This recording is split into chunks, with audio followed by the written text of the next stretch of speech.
Kenapa ada seorang aktivis yang dulu lantang bisa tiba-tiba diam ketika berkuasa?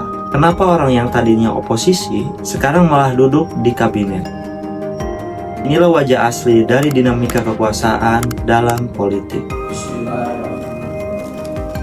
Dalam dunia politik, yang benar dan jujur belum tentu bakal menang. Karena yang paling banyak pengaruhnya, itulah yang menentukan arah permainan. Kekuasaan di dalam politik layaknya bekerja seperti permainan di dalam catur. Ada pion, kuda, benteng, raja, dan menteri. Tapi yang paling menentukan bukan cuma siapa yang duduk di posisi tinggi, tapi siapa yang tahu harus bergerak dan kapan harus diam. Kita sering kira politik itu ideal, tapi kenyataannya, politik adalah seni bertahan, dan dinamika kekuasaan adalah nafasnya. Di permukaan, kita bisa lihat presiden, menteri, parlemen, tapi di balik layar, ada kekuatan uang, ada jaringan bisnis, ada kekuatan media, dan mungkin ada tekanan internasional. Mereka-mereka inilah yang membentuk dinamika kekuasaan di belakang layar. Mereka tidak muncul di layar kaca, tapi pengaruhnya bisa menentukan kebijakan suatu negara.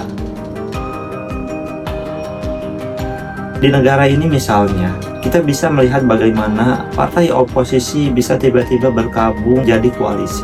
Kekuatan ormas digunakan untuk menekan kebijakan, dan para buzzer digunakan untuk menggiring opini publik. Semua itu adalah cara kekuasaan bekerja secara halus, secara diam-diam, tanpa kita sadari.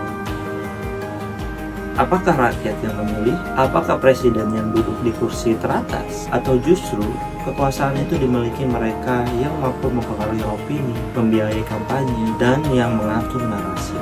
Dinamika kekuasaan dalam politik adalah permainan ilusi. Karena yang tampak berkuasa belum tentu berkuasa. Yang diam bisa jadi itu dalangnya. Kalau kita tidak mau memahami dinamika kekuasaan dalam politik, kita akan mudah dibohongi, mudah dibenturkan, dan mudah jadi alat politik tanpa sadar. Karena itu, belajar politik bukan jadi soal politisi, tapi supaya kita tidak jadi korban dari keputusan politik yang tidak kita pahami. Sekarang mulailah bertanya pada diri kita sendiri. Siapa yang diuntungkan dari sebuah kebijakan? Siapa yang diam saat seharusnya bersuara? Dan siapa yang kira-kira mengatur narasi yang kita baca hari ini?